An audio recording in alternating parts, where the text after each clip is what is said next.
Hi guys, this is Selina. I hope you're well. So in today's tutorial, I'm simply going to show you how to sew in a loose end.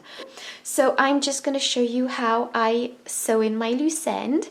So basically, I've got a loose end right here in this project, and I always leave a long tail for sewing.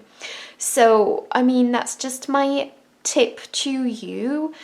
This is a bit longer than I would usually have, but we're just going to work with this.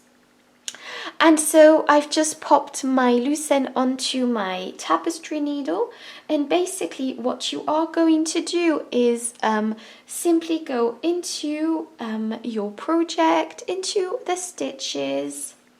And I don't go into the same stitch a couple of times just because I think it just looks lumpy. So I just carry on popping my hook through a bit randomly in different spots, obviously discreetly. And here you can see I have a shell, for instance. So again, this can be applied to any row and any stitch.